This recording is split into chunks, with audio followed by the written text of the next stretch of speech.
आपण शरद पवारांच्या राष्ट्रवादीचे प्रवक्ते प्रशांत जगताप यांच्याकडे जाऊयात। प्रशांतजी, आज रोहित पवारांनी सुद्धा अत्यंत महत्त्वाचे काही मुद्दे मांडलेले आहेत, आरोप मांडलेले आहेत। नक्की त्या अनुषंगाने आपली भूमिका कशी मांडा?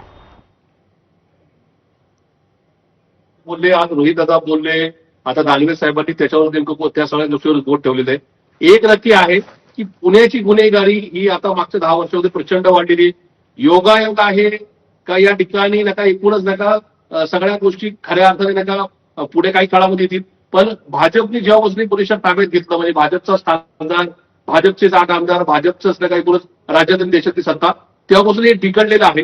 काल अनिल परब साहेबांनी सांगितल्याप्रमाणे पुणे शहरामध्ये 70 नका टोळ्या आहेत, पण त्या अधिकृत म्हणजे ज्या ठिकाणी पोलीस दप्तरी किंवा गुन्हे दाखल झालेल्या, पण साधारणतः 150-200 टोळ्या या पुणे शहरामध्ये कार्यरत झालेल्या आहेत। कुठे ना कुठे त्याला राजकीय वरदहस्त आहे म्हणून त्या वाढल्या।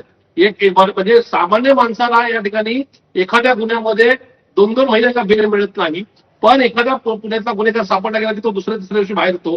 त्याच्या मागे कुठेतरी नका त्या ठिकाणी तिथल्या आयोनी म्हणजे ज्याच्याकडे नका एकूणच तपास अधिकारी म्हणून सगळी भूमिका आहे, त्यांनी त्या ठिकाणी अनुकूल असं नका जामिनासाठी नाही का प्रतिसाद देणे किंवा तशा प्रकारचं नाही का स्टेटमेंट कोर्टात हजर करणे, ह्या सगळ्या गोष्टी आहेत। त्याच्यामुळं पुण्याची छबी आता कधी काळी नागपूर आणि मुंबईचं नाव घेतलं जायचं, पण आज क्राईम रेटमध्ये अर्थात देशाच्या गृह मंत्रालयाने सुद्धा त्या ठिकाणी जी यादी जाहीर केली त्याच्यामध्ये गुन्हेगारीमध्ये पुण्याचा नंबर हा देशामध्ये पहिल्या नंबरला टाकलाय। त्याच्यामुळे हे महापाप माननीय देवेंद्र फडणवीस साहेबांचं त्यांच्या पक्षाचं आहे।